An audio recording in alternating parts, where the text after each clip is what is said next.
উচ্চ মাধ্যমিক পরীক্ষার্থীরা, তোমাদের কাছে খুশির খবর এই যে দেখো তোমাদের পর্ষদ থেকে টপিক ওয়াইজ দেখো রয়েছে, টপিক ওয়াইজ রয়েছে question bank with model question paper. আর আমার হাতে সেটি তোমরা দেখতে পাচ্ছ যে তোমাদের জিওগ্রাফি ক্লাস 12 সেমিস্টার 4। আর এই সেমিস্টার 4-এ আজকে এই মুহূর্তে তোমাদের সামনে আমি উপস্থাপন করছি তোমাদের ওয়ান মানে মডেল কোয়েশ্চেন নাম্বার 1 এর আজকে তোমাদের কোয়েশ্চেন ব্যাংক তোমাদের সম্মুখে উপস্থাপিত হলাম। সম্পূর্ণ দেখো, কিছু কিছু উত্তর অবশ্যই আমি তোমাদের বলে দেবো, তার কারণ টোটাল উত্তরগুলো তোমাদের সামনে উপস্থাপন করতে গেলে অনেক অনেক টাইম লাগবে, 3 ঘন্টাও কিন্তু শেষ হবে না। সুতরাং দেখো তোমাদের রয়েছে ভূগোল রয়েছে, দেখো রয়েছে 12 আর সেমিস্টার 4। এটি সম্পূর্ণ একদম পর্ষদ থেকে, একদম ওয়েস্ট বেঙ্গল বোর্ড অফ মানে কাউন্সিল অফ সেকেন্ডারি এডুকেশন থেকে দেখো তোমাদের রয়েছে ওয়েস্ট বেঙ্গল, দেখো CHSE, ঠিক আছে, West Bengal board of council of higher secondary education. তো দেখো এই পর্ষদ থেকে যেটি তোমাদের বললাম প্রথমেই যেটি রয়েছে, তো সেটি আমি তোমাদের সামনে সম্পূর্ণ উপস্থাপন করছি, West Bengal council of higher secondary education. দেখো মডেল কোয়েশ্চেন পেপার 1, এই 1 কোয়েশ্চেনে রয়েছে বেঙ্গলি ভার্সন। তো অবশ্যই ইংলিশ ভার্সন তোমরা যদি কেউ চাও, সেই ইংলিশ ভার্সনও তোমাদের সামনে উপস্থাপন করব। তো চলো দেখে নেওয়া যাক সেকশন এ, মানে তোমাদের বিভাগ ক। এই ক বিভাগের মধ্যে 2 মার্কসের কি কি কোয়েশ্চেন গুলো রয়েছে সেগুলো দেখো। তোমাদের থাকবে কিন্তু 2 নম্বরে 6টি প্রশ্ন থাকবে, টোটাল 12 নম্বরে থাকবে 2 নম্বরে। ঠিক আছে, তো দেখে নিচ্ছি। দেখো স্পিড কাকে বলে, এই কোশ্চেনটি কিন্তু সমুদ্রের যে সঞ্চয় কার্যের ফলে গঠিত ভূমিরূপ, সেই সঞ্চয় কার্যের ফলে গঠিত ভূমিরূপ থেকে কিন্তু স্পিড কাকে বলে দিয়েছে বা কিভাবে গঠিত হয়। এরপরে রয়েছে তোমরা জানো কোপেন, জলবায়ুর ক্ষেত্রে রয়েছে দেখো কোপেন, ভ্লাদিমির কোপেন। কোপেনের জলবায়ু শ্রেণী বিভাগের DW এবং BS জলবায়ুর তোমাদের বৈশিষ্ট্য উল্লেখ করতে হবে।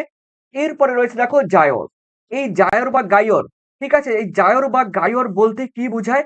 দেখো তোমরা ক্লাস 10-এ পড়েছো যে আম, পৃথিবীর আবর্তন গতি রয়েছে, মানে কোরিওলিস বল রয়েছে, অন্যদিকে পৃথিবীর বায়ু প্রবাহ রয়েছে এবং মহাদেশীয় যে প্রান্তভাগ, তার ফলে সমুদ্রের জলের যে ঘূর্ণন রয়েছে, মানে বৃত্তাকারে যে চারিদিকে আবর্তন করে, তাকেই বলা হয় কিন্তু জায়র।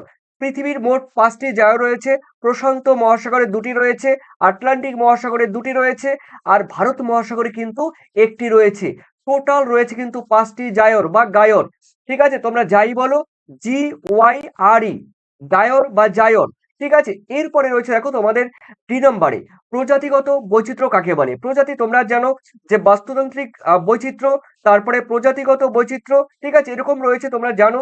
এরপরে রয়েছে তোমাদের দেখো সেকেন্ড কোয়েশ্চেন কি বলা হয়েছে, দেখো দাগ নাম্বার 2-এ answer any 2 question out of 4 question, মানে এই 4টি প্রশ্নের মধ্যে তোমাদের যে কোনো 2টি প্রশ্নের উত্তর দিতে হবে। দেখো জনস্বল্পতার 2টি বৈশিষ্ট্য উল্লেখ করো। জনস্বল্পতা কথার মানে হলো কিন্তু এখানে আন্ডার পপুলেশন। দেখো জনস্বল্পতা আগে জানতে হবে তোমার জনস্বল্পতা কাকে বলে। আমি একটু বলে দিচ্ছি। দেখো পৃথিবীর কোনো দেশ বা কোনো অঞ্চলের জনসংখ্যা যদি সেই দেশের প্রাকৃতিক কিংবা সাংস্কৃতিক সম্পদের তুলনায় দেখো কম হয়, তখন তাকে জনস্বল্পতা বলে। প্রাকৃতিক সম্পদ প্রচুর রয়েছে, ঠিক আছে, তো সেই প্রাকৃতিক এবং সাংস্কৃতিক সম্পদের তুলনায় যখন কম হবে, জনসংখ্যা কম হবে, তখন তাকে জনস্বল্পতা বলে। সুতরাং জনস্বল্পতার বৈশিষ্ট্য তোমরা পারবে, ঠিক আছে। তো সেখানে তোমরা প্রথম বৈশিষ্ট্য লিখতে পারো যে জনসংখ্যার তুলনায় প্রাকৃতিক এবং সাংস্কৃতিক সম্পদের পরিমাণ বেশি, আর জনসংখ্যার পরিমাণ সেই দেশে কম। ঠিক আছে, এরকম অসংখ্য পার্থক্য রয়েছে। এরপরে রয়েছে দেখো আমাদের সেকেন্ড কোয়েশ্চেন, উন্নত দেশগুলিতে পরিব্রাজনের 2টি প্রভাব আলোচনা করো। উন্নত দেশ বলতে ডেভেলপিং কান্ট্রি, আমেরিকা রয়েছে, তারপরে ব্রিটেন রয়েছে, জার্মানি রয়েছে, ফ্রান্স রয়েছে, সুইজারল্যান্ড রয়েছে, অস্ট্রেলিয়া রয়েছে, জাপান রয়েছে, এরকম যে দেশগুলো, নরওয়ে, সুইডেন, ডেনমার্ক রয়েছে। এই উন্নত দেশগুলোতে পরিব্রাজনের 2টি প্রভাব উল্লেখ করো। সেই প্রভাব মানে ফলাফল উল্লেখ করতে হবে। এরপরে রয়েছে হিউম্যান ডেভেলপমেন্ট ইন্ডেক্সের গুরুত্ব কি। ওকে, মানব উন্নয়ন সূচকের গুরুত্ব উল্লেখ করতে হবে। তারপরে সেকেন্ড রয়েছে মানব উন্নয়নের কল্যাণমূলক দৃষ্টিভঙ্গির 2টি গুরুত্ব উল্লেখ করো। এরপরে রয়েছে তোমাদের 3 নম্বরে দেখো answer any 2 question out of 4 question, অর্থাৎ 4টি প্রশ্নের মধ্যে তোমাদের 2টি প্রশ্নের উত্তর দিতে হবে। দেখে নিচ্ছি প্রথম কোয়েশ্চেন কাগজ শিল্পের, ভারতের কাগজ শিল্পের 2টি সমস্যা উল্লেখ করো। অবশ্যই পারবে, তোমরা ক্লাস 10-এ পড়েছো, সোজা আছে। স্থিতিশীল উন্নয়ন বা সাস্টেনেবল ডেভেলপমেন্ট, এই সাস্টেইনেবল এই সাস্টেনেবল ডেভেলপমেন্ট বা সুস্থায়ী উন্নয়ন, স্থিতিশীল উন্নয়ন বা সুস্থায়ী উন্নয়ন বা টেকসই উন্নয়ন একই কথা। তো সেই স্থিতিশীল উন্নয়ন কাকে বলে? আমি এক কথায় বলে দিচ্ছি, দেখো, দেখো বর্তমানের যে চাহিদাগুলো রয়েছে, বর্তমানের চাহিদা পূর্ণ করে বৈজ্ঞানিক পদ্ধতিতে ভবিষ্যতের কথা চিন্তা করাকেই বলা হয় সুস্থায়ী উন্নয়ন। ওকে? তো এটা রয়েছে। এরপরে রয়েছে দেখো তোমাদের সি নাম্বার কোয়েশ্চেন রয়েছে, পশ্চিমবঙ্গের আর্সেনিক দূষণের মূল ২ টি কারণ উল্লেখ করো। দেখো পশ্চিমবঙ্গের যে আর্সেনিক দূষণ হয় বিশেষ করে মালদা, মুর্শিদাবাদ, নদিয়া, হুগলি, পূর্ব বর্ধমান এই সমস্ত জায়গায় যে আর্সেনিক দূষণ ঘটছে, সেই দূষণের মূল ২ টি কারণ উল্লেখ করতে হবে। দেখো পরের কোয়েশ্চেন, খনিজ পদার্থের উত্তোলন জঙ্গলমহলের ভূমিক্ষয়ে কি প্রভাব ফেলেছে?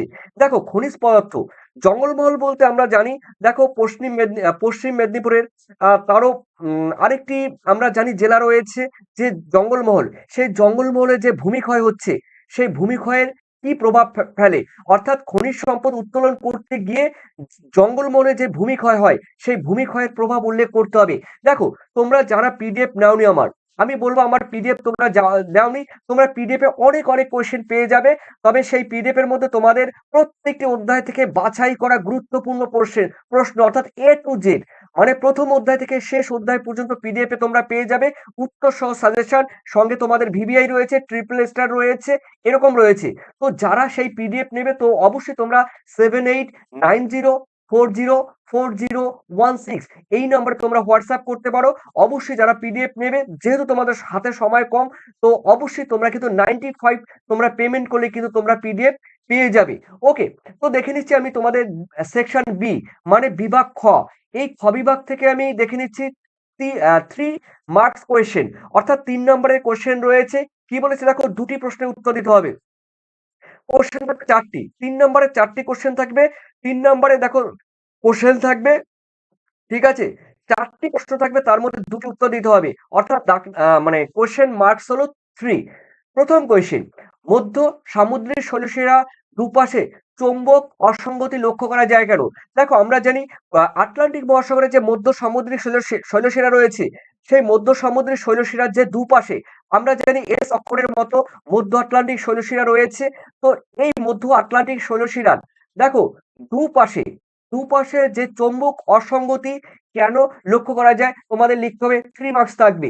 এরপরে রয়েছে দেখো অনুদৈর্ঘ্য ও তির্যক বালিয়ারির মধ্যে পার্থক্য কি?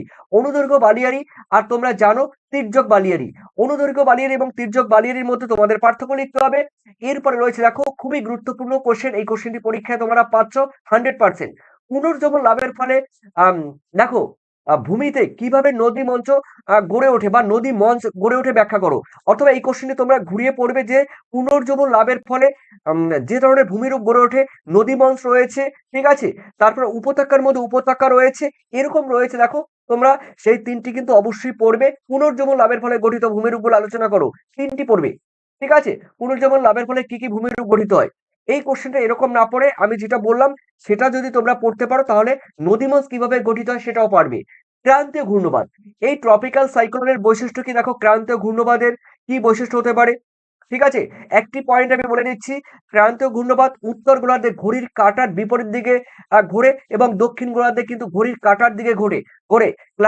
ক্রান্তীয় ঘূর্ণবাদ স্বল্প পরিসর স্থানের মধ্যে কিন্তু সৃষ্টি হয়। আর ক্রান্তীয় ঘূর্ণবাদ বিশেষ করে গ্রীষ্মকালে বা জুন জুলাই মাসে তৈরি হয়। আর ক্রান্তীয় ঘূর্ণবাদের মধ্যে নিম্নচাপ সৃষ্টি হয়। ক্রান্তীয় ঘূর্ণবাদ স্বল্প পরিসর স্থানের মধ্যে কিন্তু দেখা যায়। এরপরে দাগ নম্বর 5 এ রয়েছে answer any true questions out of 4 question, অর্থাৎ 4টি প্রশ্নের মধ্যে তোমাদের 2টি প্রশ্নের উত্তর দিতে হবে। ওকে? তো দেখে নিচ্ছি প্রথম কোয়েশ্চেন রয়েছে ম্যালথাসের তত্ত্বের মূল বক্তব্যটি তোমাদের ব্যাখ্যা করতে হবে। দেখো ম্যালথাস যে তথ্য দিয়েছে জনসংখ্যা সংক্রান্ত, সেই ম্যালথাসের তত্ত্বের মূল বক্তব্যটি তোমাদের ব্যাখ্যা করতে হবে, পিডিএফ এ কিন্তু রয়েছে। এরপরে রয়েছে দেখো তোমাদের জনসংখ্যা নিয়ন্ত্রণের 3টি প্রয়োজনীয়তা ব্যাখ্যা করো। দেখো জনসংখ্যা প্রচুর পরিমাণে বাড়ছে। বর্তমানে ভারতবর্ষে জনসংখ্যা প্রায় রয়েছে 149 কোটি রয়েছে বর্তমানে, অর্থাৎ জনসংখ্যার দিক দিয়ে ভারতবর্ষ কিন্তু পৃথিবীর মধ্যে প্রথম। তো এই যে জনসংখ্যা যে নিয়ন্ত্রণ মানে কন্ট্রোল, জনসংখ্যা কন্ট্রোল কি করে করবে, সেই কন্ট্রোল করার 3টি প্রয়োজনীয়তা ব্যাখ্যা করতে হবে। কেন জনসংখ্যা কন্ট্রোল করতে হবে এবং সেই কন্ট্রোল করার প্রয়োজনীয়তা কি দরকার রয়েছে জনসংখ্যার মানে নিয়ন্ত্রণের প্রয়োজনীয়তা, সেই প্রয়োজনীয়তা অবশ্যই তোমাদের লিখতে হবে, একবার করলে পেরে যাবে। এরপরে রয়েছে দেখো তোমাদের সিতে অমর্ত্য সেনের দেখা ক্যাপাবিলিটি অ্যাপ্রোচ এর তাৎপর্য তোমাদের ব্যাখ্যা করতে হবে। তারপরে রয়েছে দেখো রয়েছে ৪ নম্বরে মানব উন্নয়ন কি? মানব উন্নয়ন মানে হিউম্যান ডেভেলপমেন্ট কি? তারপরে এর প্রধান ২ টি উপাদান তোমাদের উল্লেখ করতে হবে। দাগ নাম্বার ৬ রয়েছে দেখো answer any 2 questions out of 4 marks 4 question. ৪ টি প্রশ্নের মধ্যে এখান থেকে তোমাদের ২ টি প্রশ্নের উত্তর দিতে হবে। খাদ্য প্রক্রিয়াকরণ শিল্পের সম্ভাবনাগুলো উল্লেখ করো অথবা সমস্যা তোমরা কিন্তু পড়ে যাবে। খাদ্য প্রক্রিয়াকরণ শিল্পের সমস্যাগুলো পড়ে যাবে তোমাদের 99.99% এই কোশ্চেনটি তোমরা পরীক্ষায় পাচ্ছ। ঠিক আছে? এরপরে দেখে নিচ্ছি তোমাদের বি নম্বরের কোয়েশ্চেন ভূমি ব্যবহার এবং ভূমির আচ্ছাদনের মধ্যে যেকোনো ৩ টি পার্থক্য তোমাদের উল্লেখ করতে হবে। এই কোশ্চেন আমি তোমাদের কিন্তু সাজেশনে দিয়েছি। এরপরে রয়েছে দেখো তোমাদের ডুয়ার্স অঞ্চলের বন্যপ্রাণীর সংরক্ষণের কি কি ব্যবস্থা গ্রহণ করা যায়। দেখো ডুয়ার্স অঞ্চলে বলা যায় মানুষ এবং বন্যপ্রাণীর মধ্যে যে সংঘর্ষ, সেই সংঘর্ষ তোমরা পড়বে। তো মানুষ এবং বন্যপ্রাণীর মধ্যে যে সংঘর্ষ পড়লে তোমরা কিন্তু ডুয়ার্স অঞ্চলের বন্যপ্রাণীর সংরক্ষণের জন্য কি কি ব্যবস্থা নেওয়া প্রয়োজন সেগুলো কিন্তু তোমরা লিখতে পারবে। অর্থাৎ একটি কোশ্চেন পারলে অন্য কোশ্চেনও তোমরা লিখে দিয়ে আসতে পারবে। তো এরপরে রয়েছে দেখো কলকাতার বায়ু দূষণের প্রধান ৩টি কারণ উল্লেখ করো। এর কালকের সাজেশনে কিন্তু আমি দিয়েছি কলকাতা কিংবা আমাদের ভারতবর্ষের যে রাজধানী দিল্লি, সেই দিল্লি কিংবা কলকাতায় বায়ু দূষণের ৩টি কারণ তোমাদের উল্লেখ করতে হবে। এরপরে চলো রয়েছে লাস্ট কোয়েশ্চেন রয়েছে সেকশন সি মানে বিভাগ গ। এই বিভাগ গ তোমাদের পরীক্ষায় বিভাগ গ থাকবে, এখানে দিয়েছে সি 5 মার্কসের কোয়েশ্চেন। দেখো তোমাদের ৫ নম্বরের কোয়েশ্চেন থাকবে তোমাদের ২টি, লিখতে হবে তোমাদের একটি। কি আছে দেখো প্রথম কোয়েশ্চেন আছে দুটি মহাদেশীয় পাতের সংঘর্ষের সীমানায় কোন ধরনের ভূমিরূপ গড়ে ওঠে চিত্র সহ আলোচনা করো। দেখো দুটি মহাদেশীয় পাতের সংঘর্ষে কোন কোন ধরনের ভূভাগ গড়ে ওঠে, তাদের সীমানায় তাদের বাউন্ডারিতে কোন কোন ধরনের ভূমিরূপ গড়ে ওঠে তা ব্যাখ্যা করতে হবে। 5 মার্কস থাকবে। এরপরে রয়েছে তোমাদের বি লাস্ট, দুটির মধ্যে তোমরা একটি করতে হবে তোমাদের। জীববৈচিত্র্য বিনাশের ৫টি কারণ উল্লেখ করো। দেখো জীববৈচিত্র্য, আমরা জানি জীববৈচিত্র্য কাকে বলে। দেখো জীববৈচিত্র্য তোমাদের জানতে হবে জীববৈচিত্র্য কি বা কাকে বলে।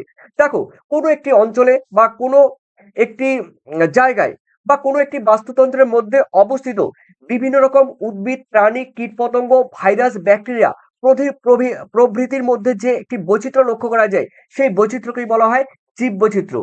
অর্থাৎ প্রাকৃতিক পরিবেশের মধ্যে উদ্ভিদ, প্রাণী এবং কীট-পতঙ্গ, ভাইরাসের মধ্যে যে বৈচিত্র্য, সেই বৈচিত্র্যকেই বলা হয় জীববৈচিত্র্য। তো এই জীববৈচিত্র্যতে বিনাশ হচ্ছে, ধ্বংস হচ্ছে, সেই ধ্বংসের ৫টি কারণ তোমাদের উল্লেখ করতে হবে। এই ছিল তোমাদের কিন্তু আ মানে 1 কি বললাম 1 মানে দেখো সেট নাম্বার 1, এই সেট নাম্বার 1 দেখো রয়েছে, আমি বলে দিচ্ছি এই যে সেট নাম্বার 1, এই সেট নাম্বার 1 কমপ্লিট করে দিয়েছি। এই আনসার গুলো যদি তোমরা পেতে চাও অবশ্যই আমাকে কমেন্ট সেকশনে তোমরা কমেন্ট করে জানিয়ে দেবে। তো ভালো থেকো, সুস্থ থেকো। পরবর্তী তোমাদের যেই সেট 2, সেই সেট মানে পেপার 1 রয়েছে, মডেল কোশ্চেন পেপার 1 রয়েছে, এরপরে মডেল কোশ্চেন থাকবে তোমাদের 2। অবশ্যই তোমাদের দরকার হলে কমেন্ট করবে। কমেন্ট সেকশনে তোমাদের মূল্যবান যে বক্তব্য আছে সেই বক্তব্য তোমরা তুলে ধরবে। তবেই আমি বুঝবো তোমাদের প্রবলেম কোথায় আছে। ঠিক সেই হিসেবে আমি তোমাদের ভিডিও তোমাদের কাছে প্রোভাইড করব, পৌঁছে দেব। তো ভালো থেকো, সুস্থ থেকো, তোমাদের পরীক্ষা সবার জন্য ভালো হয় এই আশায়, এই কামনা করি। ধন্যবাদ তোমাদের সবাইকে। Thank you.